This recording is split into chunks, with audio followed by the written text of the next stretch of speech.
نحمده ونصلي على رسوله الكريم اللهم صل على سيدنا محمد وعلى آل سيدنا محمد وبارك وسلم. Respected Dr. Ismail Noor, your chairman and imam, brothers and sisters, Assalamu alaikum wa rahmatullahi wa barakatuh.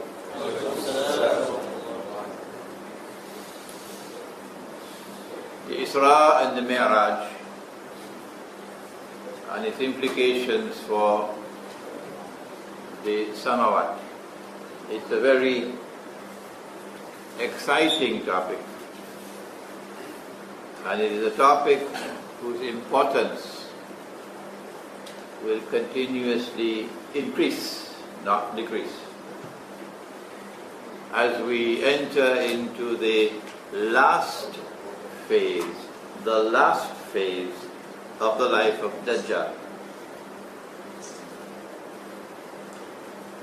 What is the Isra and Mi'raj?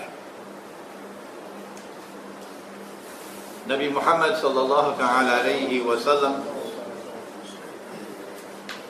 first struggled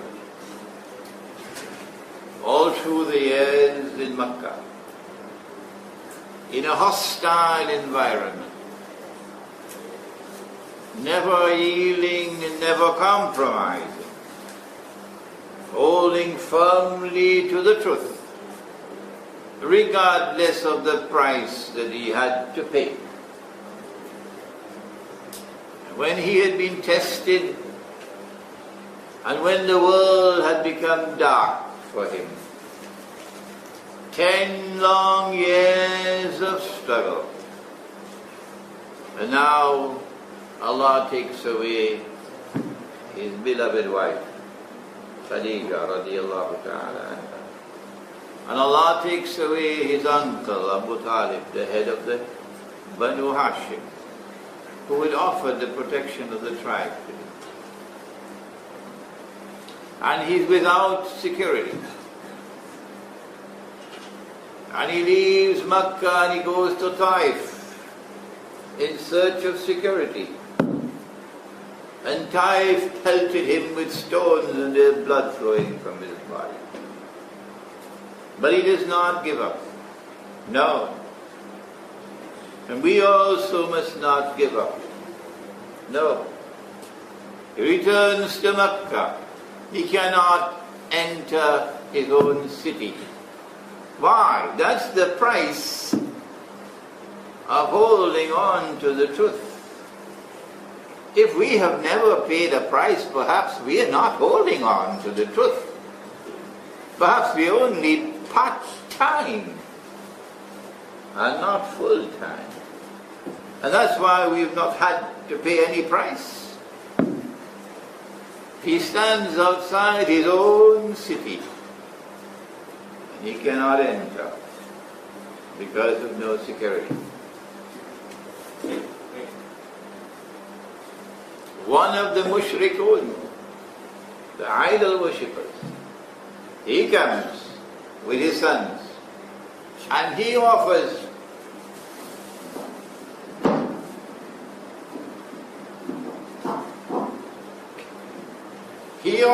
tribal protection. And now the Prophet ﷺ can enter his city. But soon he will have to make hijrah. He'll have to give up city, give up home, give up everything and move, migrate. That's coming around the corner. Soon he'll have to go to the city of Yathrib, which subsequently would be given the new name of Medina to Nabi. And there he's going to meet the Jews. There are lots of them in Medina. Why are they there? Why are they in Medina? Come on, Rabbi, tell me, why are you there? Because they know that someone is coming here.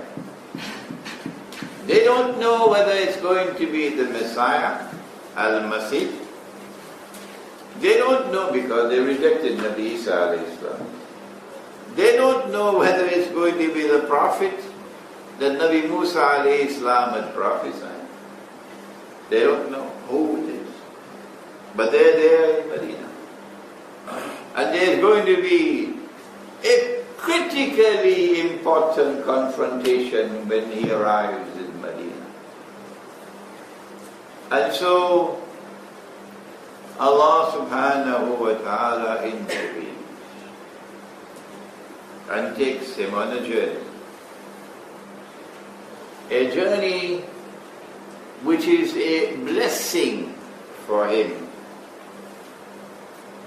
The fruit of all those years of struggle.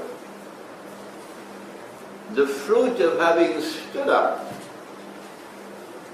with a backbone made of steel, never yielding, never compromising, regardless of how hostile the environment was. Is this not the Sunnah? Where has the Sunnah fled today? Today you stand like that, and your own friends will leave you. Today you stand like that, and they say you're a terrorist. It's a lonely thing to be a Muslim in the world today. It's a lonely thing to follow the Sunnah of Muhammad alayhi salatu wasalam. Not only did Allah bless him with Isra and Miraj, in consequence of that struggle which he had engaged in, but in preparation for what is to come when he travels on the Hijrah, and in preparation for what is to come when Allah takes him away from this world. And this ummah will have to face Akhirul Zaman. That's why he was taken on this journey. So that today here in Sityawaksa, that journey into the Samawat will come back to us, to guide us, to guide us, as we face the world in which we now live, for Akhirul Zaman. It is not an easy topic. Now, if we are to go more, to do more than simply the periphery of narrating a story, anybody could do that. It is a challenging topic, requiring intellectual and spiritual struggle to penetrate it. If we are to derive what is so significant in this event. Nabi Muhammad alayhi salatu wasalam is asleep.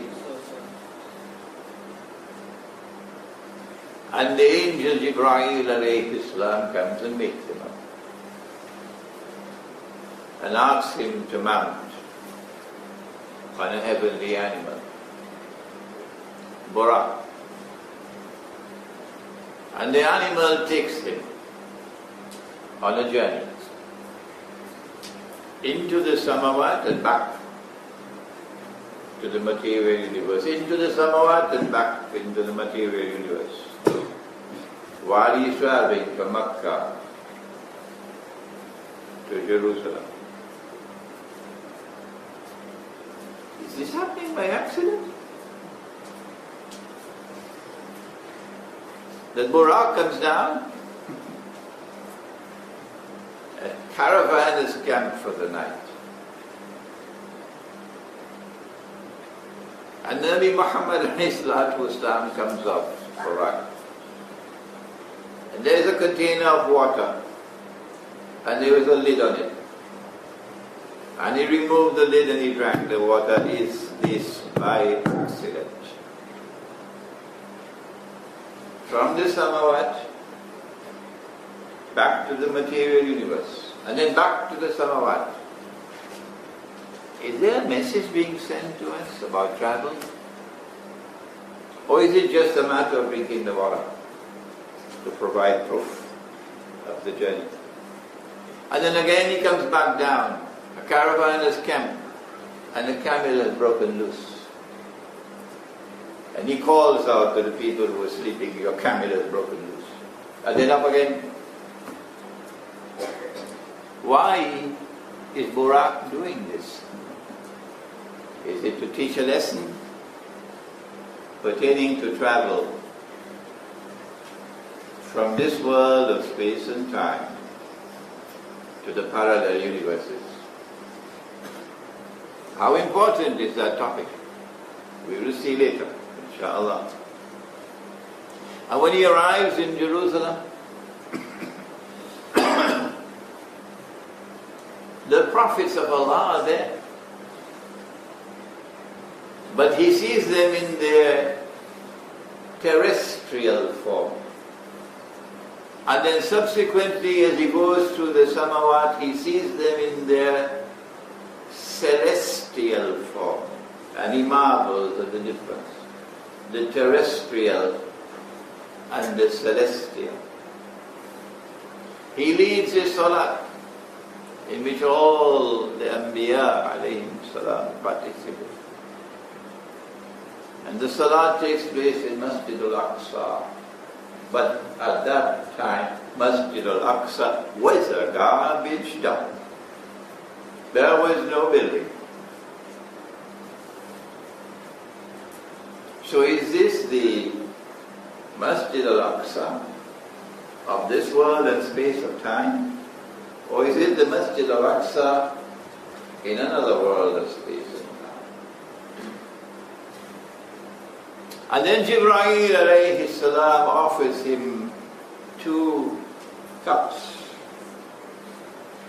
One with milk and the other with you know what. In South America, that part of the world from where I come, where you have the American Indians, they call it fire water. Fire water. Wine. Is this by accident? Or is a profound message being sent for Akhirul Zaman? Do we need to put our antennas up and minutely examine every single event that occurs on this event, this journey? Is it that in Akhir Zaman mankind are going to be tested with alcohol? And alcoholism and drug addiction is going to destroy? And we must prepare ourselves to choose that which is good and wholesome. Milk, rather than that which is the mother of all evil. And he chooses the milk. And Jibreel alayhi salam replies and says, you've chosen well. You've chosen fitra. And then he ascends into the Samawat. And each Sama, and there are 7 of them, they call in physics the parallel universes. The physicist no longer doubts the existence of these parallel universes. Different worlds of space and time. And as he traverses the worlds of space and time, different Anbiya alayhim salam welcome him. And the angels welcome him. But there was one angel who never smiled. When you meet someone who does not smile, you're not very comfortable with such a person. Which reminds me, Dr. Noor, I have traveled around the world. Allah has blessed me. I have never found people with a sweeter smile than in Malaysia and Indonesia, the Malay people. Both men and women, both men and women. And a more artificial smile than an American politician smile. Yes, you can judge people You can judge people and their sincerity by their smile. But this one would not smile. Who is he? And Jibreel alayhi salam replied and said, this is Malik, the keeper of Jannah. Not even for you did he smile. Nothing happens by accident on this journey. Could you kindly allow me, ask him to allow me to take a look? Jibreel alayhi salam doesn't have to ask him politely, Malik, would you be so kind as to allow me? Because Allah says about Jibreel, Muta'in thumma amin. You must obey him. So Malik has to remove the covering and the flames shoot out. Frightful. And after the flames have subsided, he now looks down into Jannah. And he sees a number of things. He sees men, not women, men, sitting at a table. And there is that meat which is fresh, clean, nicely cooked, lazzat, makanan lazzat. And then there's the other meat which is rotten, stinking, maggots in it. And these men are eating the rotten meat instead of eating the good and fresh. Is there a message? Who are these men? Is there a message for us in Akhirul Zaman? These are the men who left the wives that Allah had made halal for them to commit zina. Zina is the destruction of nur. You cannot survive Akhirul Zaman without nur. Nur is not sold in the stock market. You can't get nur in the supermarket. Nur comes only from Allah. And without nur, you're just like cattle. And if you walk down the road of zina, you will live in darkness without any nur. That's the message of Isra and Miraj. And tonight, we have to repeat that message to our young ones. For the danger for them is awesome, awesome, awesome. Young men, young lions, their hormones are raging. And this is that age in which women will be dressed and yet naked. And so the invitation for zina, the door is open. And sex is as freely available as the sunshine. Just leave the Muslim village and go into that Western civilization and you'll see how they live. And then he saw some men with pot bellies. And the bellies are transparent. And inside of their bellies there are snakes. Terrible. Who are these men? And Jibreel alayhi salam replies that these are the men who consume riba. When last did you hear a khutbah for your Salatul Jum'ah in which the Khatib taught and explained the subject of riba?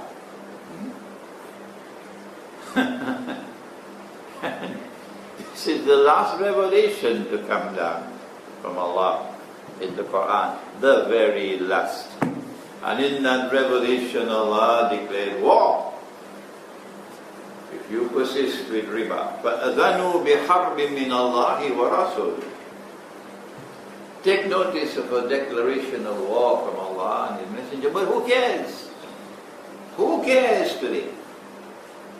And when we come to teach the subject of riba in the banking system, the subject of riba in the monetary system, if you noticed when I stood up for salat, I took this out.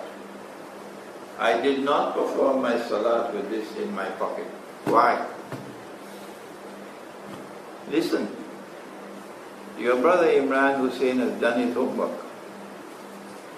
And he's not talking idly when he says that the money which we are now using, the US dollar and the French franc and the euro and the Malaysian ringgit and the Pakistani rupee and whatnot and whatnot, it's bogus, it's fraudulent, it's utterly haram. But when will you ever find a scholar of Islam, one of your teachers, your gurus, who will stand up and speak these words? And yet it's the truth. Yes, it's the truth. I've done my homework, I know my subject. There's riba in the banking system, there's riba in the monetary system, there's riba all around us. But who cares about riba today? That was the message from Isra and Miraj. And then he's allowed to see Jannah. And in Jannah, in Jahannam he found majority were women. Majority were women. This is not something to castigate our mothers and sisters and daughters. This is the mother of all wake-up calls to the women of Islam. If your head cannot bow to the Quran, sister, you are in trouble. You can take your PhD and throw it in a garbage bin. All your academic accomplishments, you can throw it into a garbage bin, my sister. If that pretty head of yours cannot bow to the Quran. Yes, I know they're going to be angry with me. But I don't preach Islam to please people. It doesn't bother me. The head must bow to the Quran. And most women in the world today, not just Muslim women, that head of theirs cannot bow. No, that head of theirs cannot bow to the Quran. That's why the majority were in Jahannam for women. So you want to ask me, well, where is the proof that our heads will not bow to the Quran, Imran Hussein? I'll give it to you, inshallah. And then he was allowed to see Jannah. And he saw a most beautiful girl, and he described her. Who is that girl? This was Allah's gift. This is Allah's gift to one of the companions of the Prophet ﷺ. And so Islam is sending a message of the status of the male-female relationship. In Akhir al-Zaman, you've got a choice to make. On this side there is lust. A lot of it in Akhir al-Zaman. Lust. And with lust you'll go to her. And you'll use her. And you will exploit her. And you'll enjoy her. And you'll abuse her. And you'll degrade her. And you'll discard her. And she will remain a memory for just a fleeting moment. And that memory will eventually get bad smelling, fit for the garbage bin. And that is Dajjal's plan. as he brings the feminist revolution and the sexual revolution.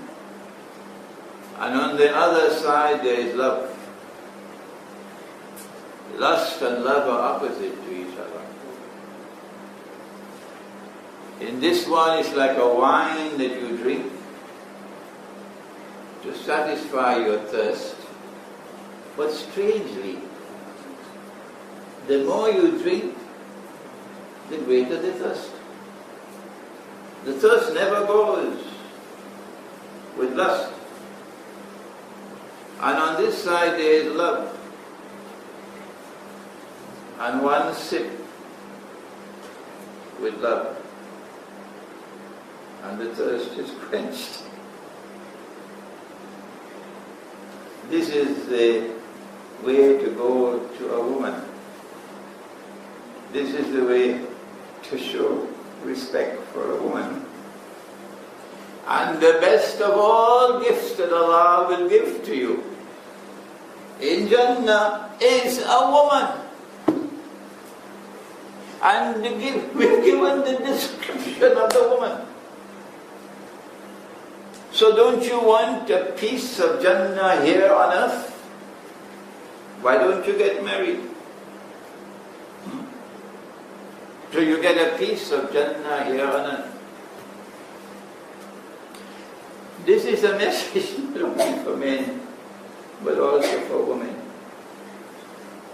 That if you go down as a woman down the road of zina, and there's so many women now going down that road of zina, you're going to end up as garbage. Because lust belongs to the garbage bin. And love is something that is fragrant, beautiful. So Dajjal gets you to postpone marriage and postpone marriage and postpone marriage. The girl has to go to university. You stupid people used to get your girls married when they were 14 and 15. But we are now civilized. We are progressive. We have risen to a higher state than you fools. We don't marry our girls at 14 and 15 anymore. No. Our girls are married when they're 20, 21, 22, 23, and 24. Yes. But get the price. Why don't you tell us the price? Why do you hide it? How many of them are still virgins? Be careful when you deal with this subject, because it's not going to be comfortable for people who are brainwashed by Dajjal. This is the gift that Allah has for you in Jannah. The gift of a beautiful girl, with the description of that girl given by Nabi Muhammad alayhi salatu wasalam. Nothing happens in the Isra and Miraj by accident. Everything is profound with meaning and significance, particularly for Akhirul Zaman. And then he returns. And when he returns, the spot on which he was lying was still warm. So this journey took place in a fraction of a moment. It was not a journey in space and time. No. You can't travel to Jerusalem and up into the Samawat and back, and the spot on which he was lying is still warm. No. It has to be a journey in which you left this world of space and time, and you traversed other worlds of space and time. That appears to me to be the most profound, the most important, the most significant of all the messages which are being sent in Isra and Miraj. They questioned him. If you did perform this journey, why don't you describe Jerusalem for us? And Allah put Jerusalem before his eyes, and he was able to describe. The two caravans arrived in Mecca, And when they were questioned, they said, yes, it happened. We put the water there, and there was a lid on the water. And there was water in the container. In the morning when we got up, the lid was still there, but the water was gone. And the other caravan confirmed, yes, we were sleeping and we heard a voice crying out, your camel has broken loose. We woke up, we saw nobody, but we saw the camel had broken loose, confirming that it happened. And yet there were Muslims who left Islam because of this. As today there are Muslims who would leave Islam because of what we say is in the Quran, in the Sunnah, because they don't like it. It is unpalatable for the new, sophisticated, educated intellect and personality. They want an Islam that will be allow them to live comfortably with the modern world. That's not going to happen tonight.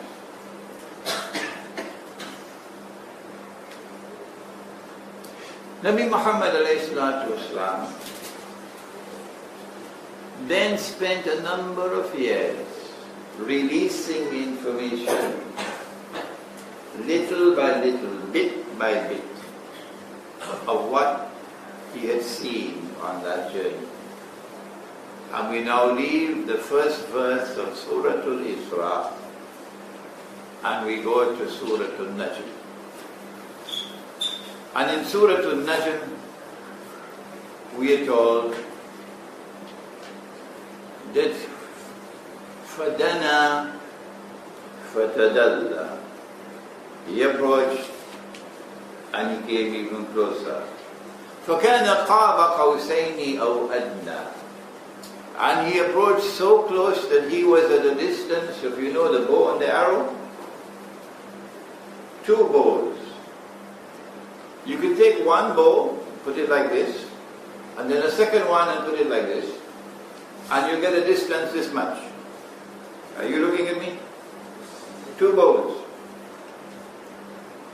But may Allah bless my teacher of blessed memory, Maulana Dr. Fadlur Rahman Ansari, who instituted in the curriculum for us as students of Islam a subject entitled The Islamic Philosophy of Science. And Imran had to study the Islamic philosophy of science because of Maulana Fadlur Rahman Ansari. And he brought an eminent scientist to teach us. And that eminent scientist told us, don't put the bows like this, 2 bows like this. Put the 2 bows like this. If you put the 2 bows like this, they will touch at a point. A point by definition has no length, no breadth, no thickness. It's non-spatial.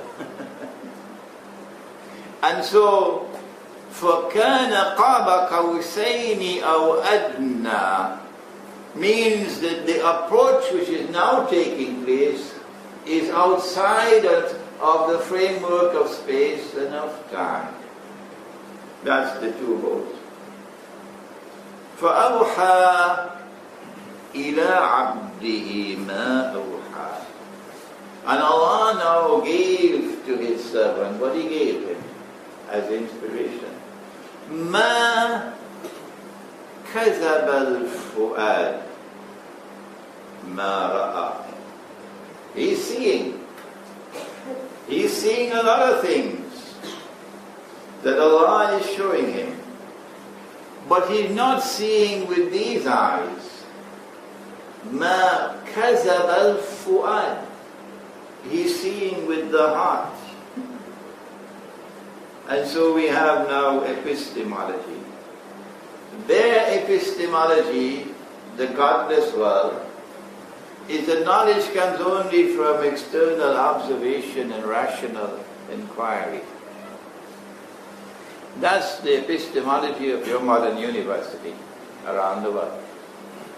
But the epistemology of the Quran is different. That we don't see with one eye, we see with 2. we not only see with external observation and rational inquiry, but we also see with an internal eye that the heart can also see. They don't teach that in any university on the face of the earth. If a university were to teach that, they'll shut down the university. ما كذب الفؤاد ما رأى. His heart did not reject that which the heart saw. But the heart will only see if there is nur in the heart, and if you go down the road of zina, you will have no nur in your heart. So you will live in darkness. So be careful when that door to zina is open to you. Be careful. You must remember that when you go into that room, you're going to live in darkness. Go ahead. Oh.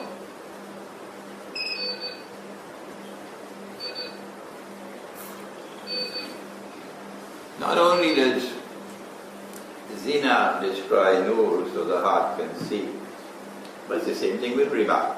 It's the same thing with riba. That's why we had the men and the meat, the good meat and the rotten meat. And that's why you had the men with the pot belly, with snakes in the belly. ما كذب الفؤاد ما رأى. And then the surah goes on to say that Nabi Muhammad ﷺ reached to the farthest point that he could go. Sidratul Muntaha, the farthest low tree. Beyond that, Isra could not go. Only Muhammad could go. But Allah used that tree, the symbolism of that tree, to again provide more knowledge to the Prophet ﷺ. He is looking at the tree, the Sidra. مَا زَاغَ الْبَصَرُ وَمَا طَغَى. So not only is he seeing with the internal eye, but he is seeing with basar, spiritual insight, basar. And that basar of his with which he is traveling does not waver, does not become tired. But when Musa alayhi salam was on the mountain and said to Allah subhanahu wa ta'ala, Arini anzur ilayk, show me yourself, I want to see you. And Allah says, Lan tarani, you cannot see me, not with these eyes, Musa alayhi salam. But look to the rock. And then he directed his divine tajalli to the rock. And the rock exploded. And Musa alayhi salam fell down unconscious. But over here, he's gazing. Ma zagal basar.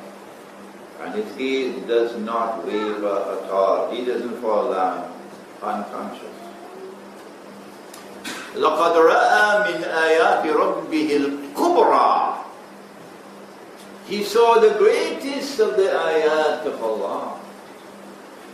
And he now chooses to disclose what he saw piecemeal over a period of time. So we get it little by little, little by little. And you got to be able to connect the dots when you read the seerah. It is at this moment that he is looking at the tree that he saw a woman dressed and yet naked. It is at this moment that he is looking at the tree that he saw a woman dressed like men, with trousers. Now it become blue jeans. And then nearly all of them have joined a particular Jamaat called the Blue Jeans Jamaat. and the blue jeans become tighter and tighter. Women will be dressed like men, and then you have a jacket, because you've got to dress like a man when you're working and assuming the functional role of men in society. Because you face the same morning traffic and you face the same evening traffic. Anything that a man does, a woman can do. And I'm now a professional woman. So you've got to dress professionally. You do not dress like a woman. When you're professional, no, you've got to dress like a man. He said it. And he saw it on the tree. So you see her with a jacket cut like a man. And I went to a hotel in Jakarta, and I saw all the women working in that hotel, all wore ties.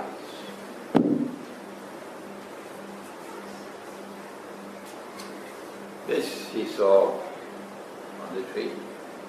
And he saw men dressing like women. Why would a man dress like a woman? Answer: to attract another man, that's why. And so homosexuality will become rampant in Akhirul Zaman. If a man is to dress as a woman, the first thing he has to do is to shave off his beard. And we never shaved off our beards, not those who followed Muhammad alayhi salatu wasalam, until they shaved it off and we followed them, and that is the truth, whether you like it or you don't. So if you choose to shave off your beard, you better prepare yourself on Judgment Day, when you stand before Allah, to explain to Him why you've done it. Why did He put a beard on the face of the male? Why? Two reasons. Two reasons. The first one, of course, you all know, to distinguish the male from the female, the divine wisdom. So you can tell from a distance who is a man and who is a woman, just look at the face. You don't have to look at any other part of the body. And what's the second reason, Dr. Ismail Nur? What's the second reason why Allah put a beard on the face of the male? Dr. Noor doesn't know. Anybody knows? Answer? So children can play with it. Pick up a baby, and the first thing the baby will do is start to play with it again. Okay. He saw that the time will come when you will not find a single person in all of mankind who will not be consuming riba. He saw it. He saw Dajjal. He saw Gog and Magog. He saw the Malhama, or what the Christians call the Armageddon. And the Malhama has started, let me tell you that. The Malhama has now started by proxy. It's a proxy war going on in Ukraine now. They're fighting Russia by proxy. It was by proxy in Syria. It's now by proxy in Ukraine. And if you look carefully, you will see the pattern that's going to eventually conclude or culminate with the Malhama. Malhama is not one war. It appears that the Malhama is going to be a series of wars which will culminate with nuclear warfare. He saw all of these things out there and came back and is now disclosing them little by little over a period of time. Now then, we come to the most important part of our topic. Implications for today of the Isra and Miraj. We've already, in delivering the talk, pointed out many of the things.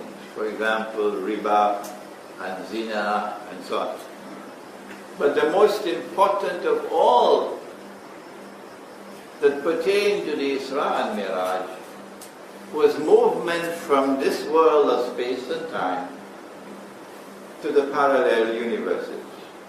How important is this?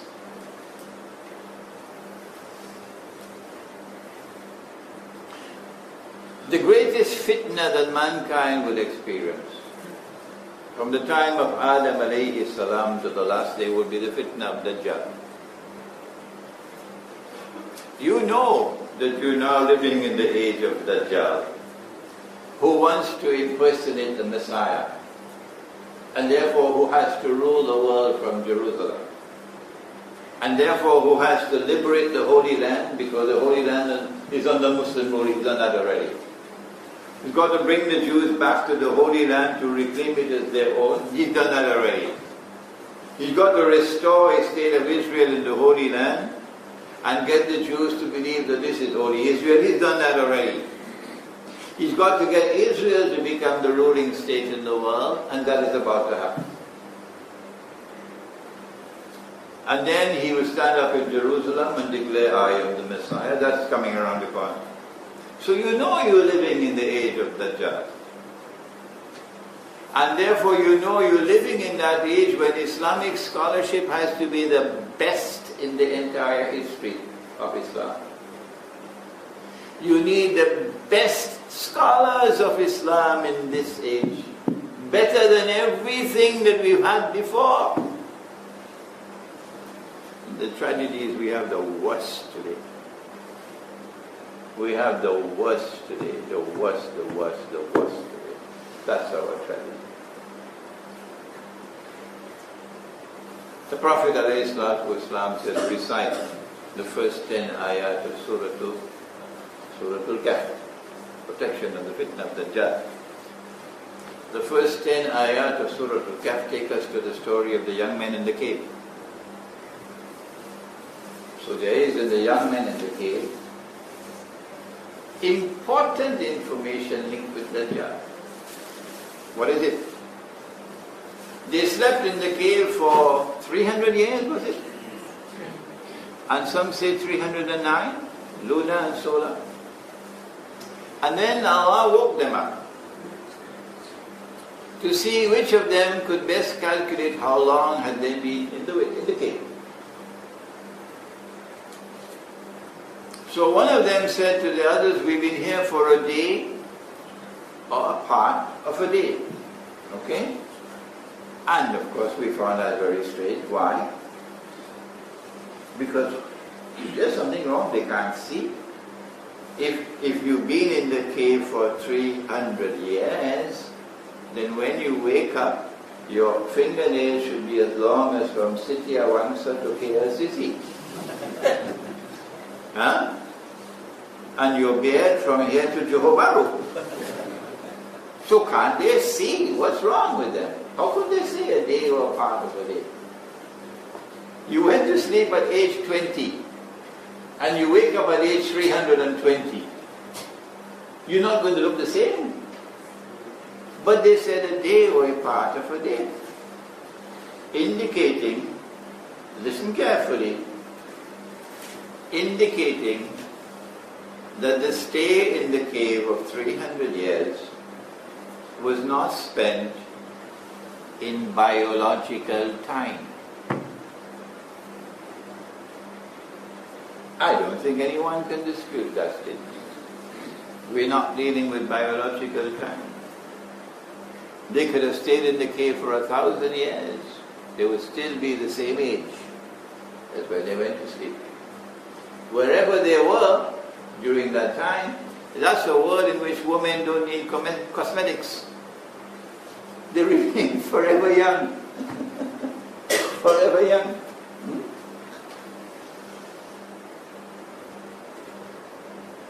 So they spent 300 years in the Samawat. Now, in our world of space and time. Because they did not spend it in biological time. Good? Good? Are you agree? Wrong. Answer is wrong. This answer is wrong. Where is the evidence that the answer is wrong? وَتَرَى الشَّمْسَ إِذَا طَلَعَتْ تَدَاوَرُ عَنْ كَهْفِهِمْ ذَاتَ الْيَمِينِ وَتَغْرِبُ what? وَتَرَى الشَّمْسَ إِذَا طَلَعَتْ تَدَاوَرُ عَنْ كَهْفِهِمْ ذَاتَ الْيَمِينِ وَإِذَا غَرَبَتْ تَغْرِبُهُمْ فِي ذَاتِ الشِّمَالِ وَهُمْ فِي فَجْوَةٍ مِنْهُ. When the sun came up in the morning, the sunlight entered the cave from the right, and when the sun set in the evening, the sunlight entered in the cave to the left. وَنُقَلِّبُهُمْ ذَاتَ الْيَمِينِ وَذَاتَ الشِّمَالِ. And we cause their bodies to roll to the right and to the left in attraction to sunlight.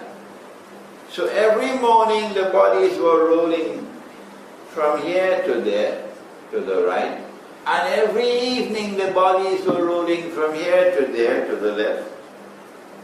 Attraction to sunlight. And this is space, and this is time, morning and evening. And so they spent the 300 years in our world of space and time. Our previous answer was wrong. But even this one is wrong.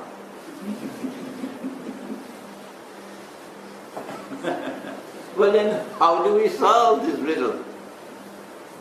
This is why Allah sent the Isra and Miraj. He went up, came down, drank the water. Or have you forgotten?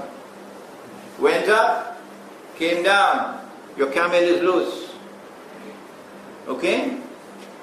Up and down is not happening by accident. It is meant to trigger our capacity for profound thought. Because you're going to need it now in Akhirul Zaman. That it is possible to travel back and forth, back and forth, back and forth, in less than a fleeting moment, in less than a fraction of a moment. You can travel. Has the Quran spoken to us about travel? Yes, when I entered the masjid just now, before the Salatul Maghrib, Suratul Mulk was recited.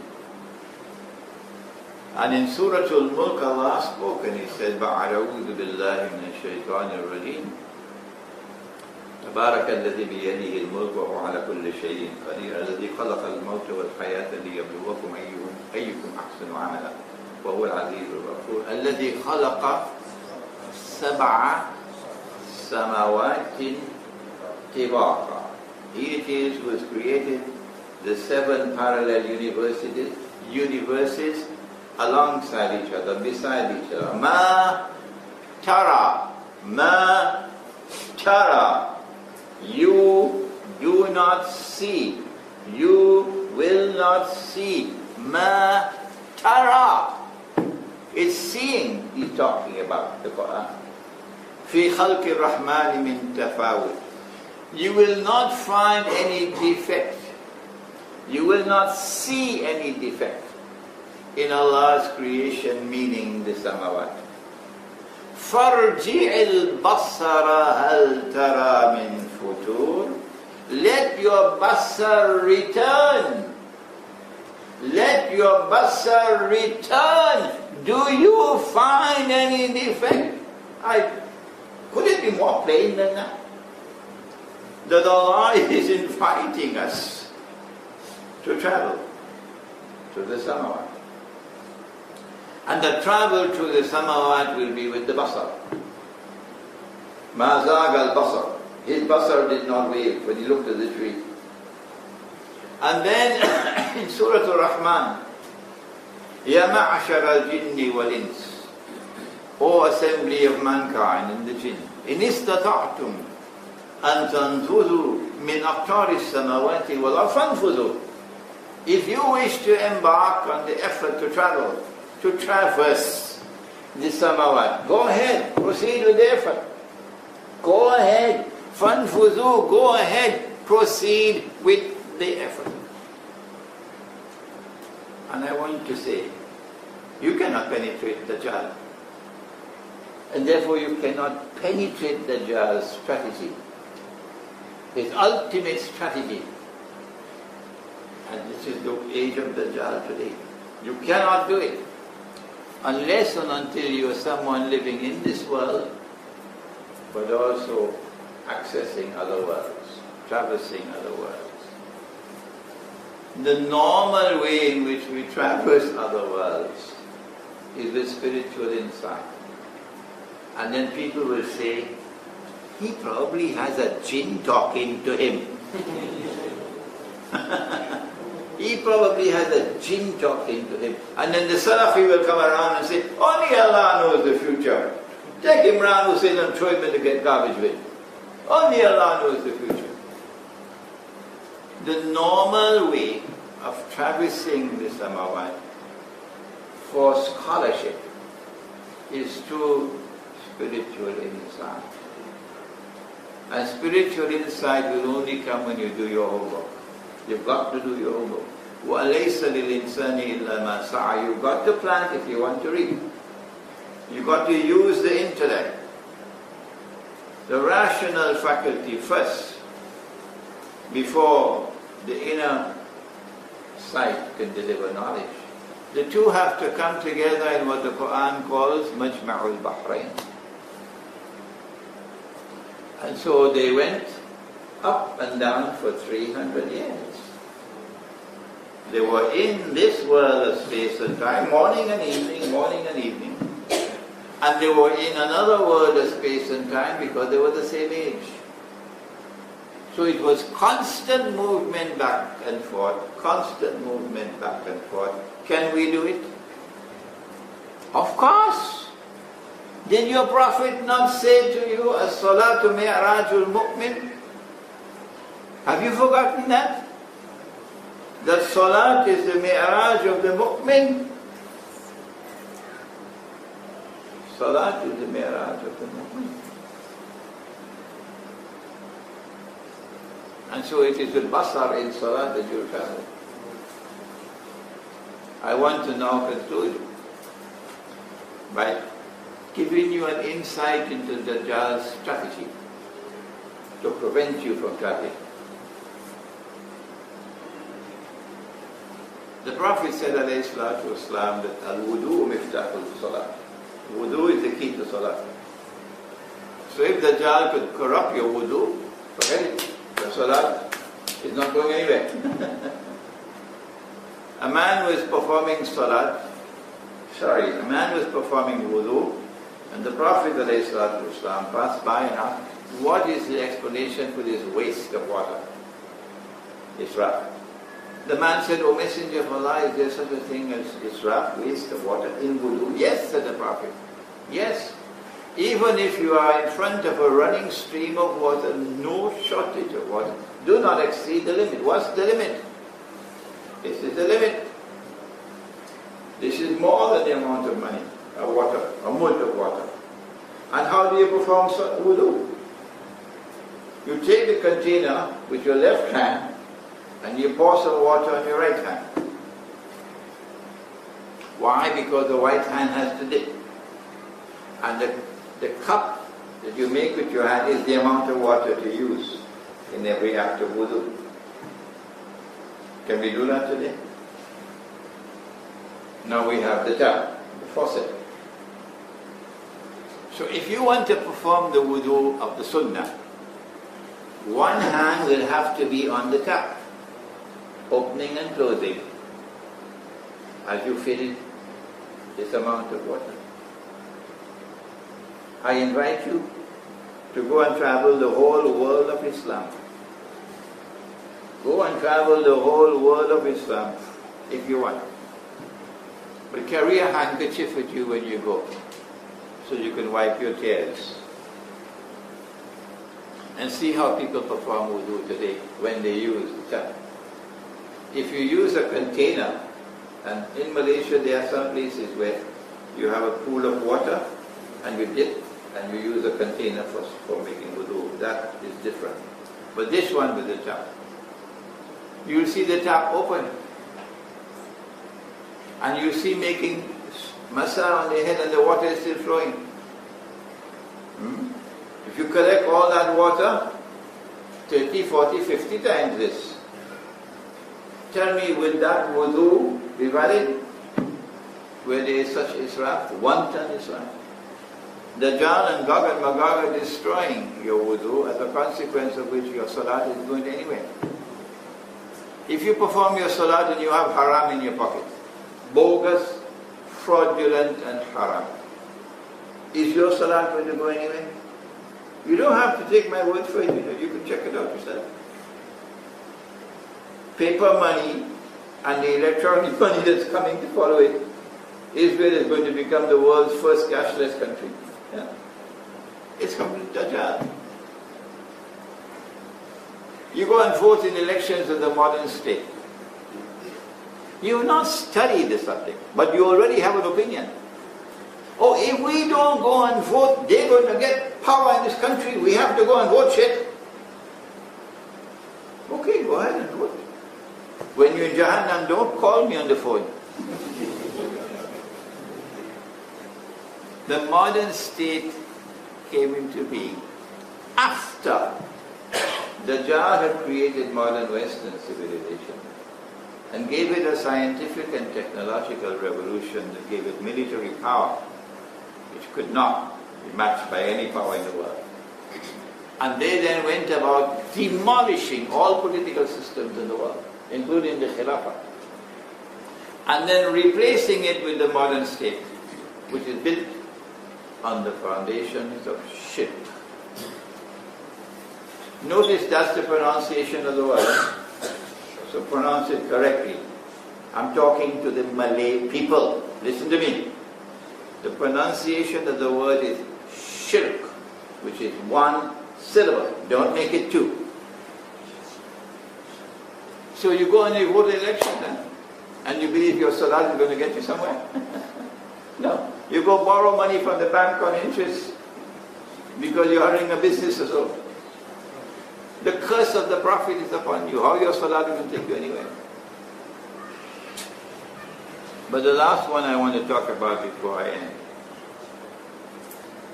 is that Nabi Muhammad ﷺ had many wives. Are you ashamed of that? Is there anyone who is ashamed? Do you think it was an accident that he had many wives?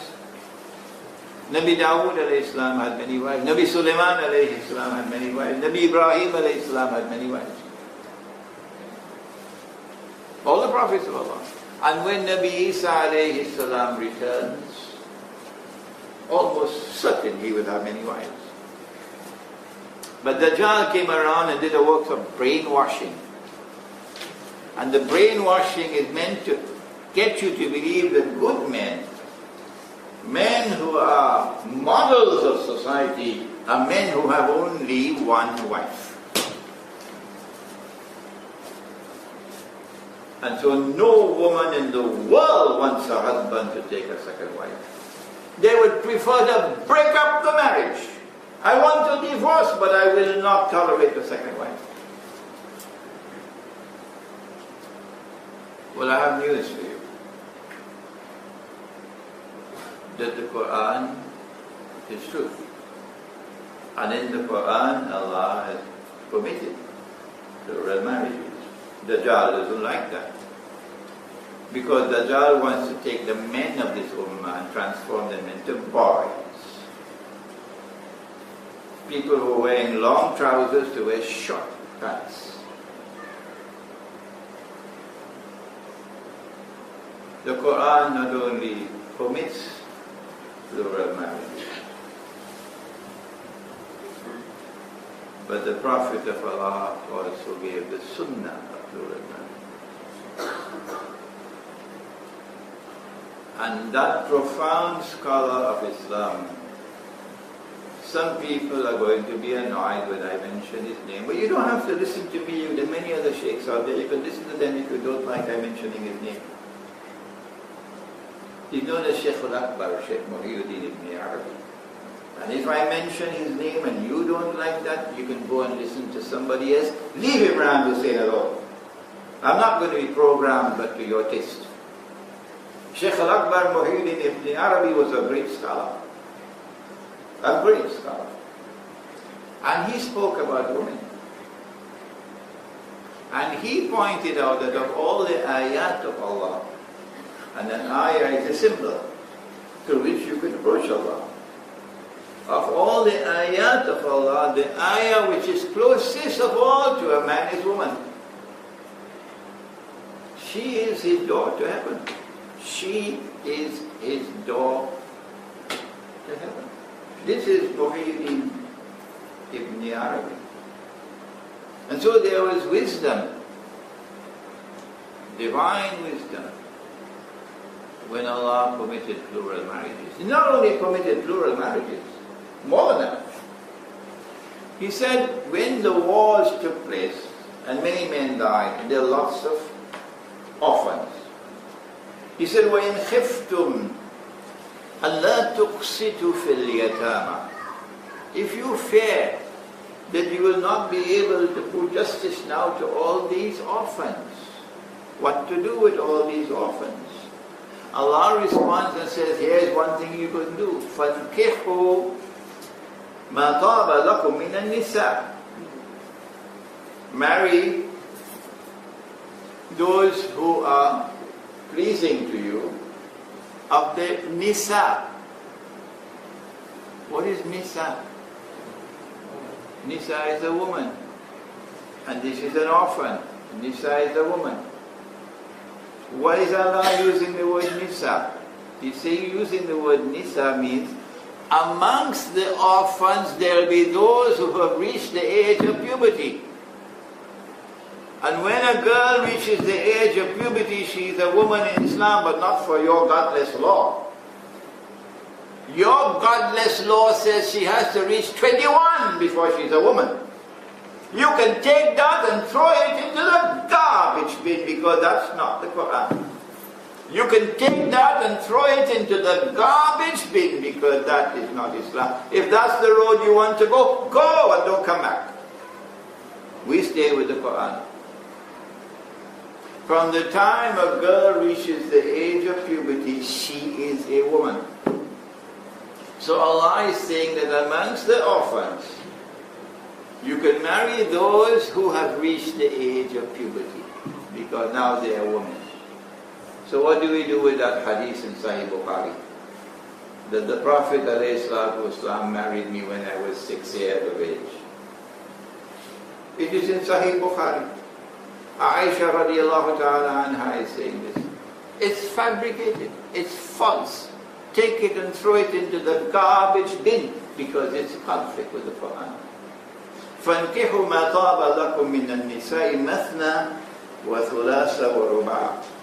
You can marry 2, you can marry 3, you can marry 4. These are the orphan girls who have reached the age of puberty. وَإِنْ خِفْتُمْ أَلَّا تَعْدِلُوا. Now, when you marry a second wife, your first wife should not have to suffer. No. It cannot be at the expense of her standard of living. No. Her standard of living must be maintained. So you have to marry a second wife, provided you have the means that you can maintain her at the same level with this one. You don't bring down this one so you could take a second one. No. So taking a second and a third and a fourth wife is permissible if you have the means to maintain the second and the third and the fourth at the same level that you're maintaining the first. And if you fear that you cannot do that for wahida, then marry only one. This is our subject on the Isra and Miraj.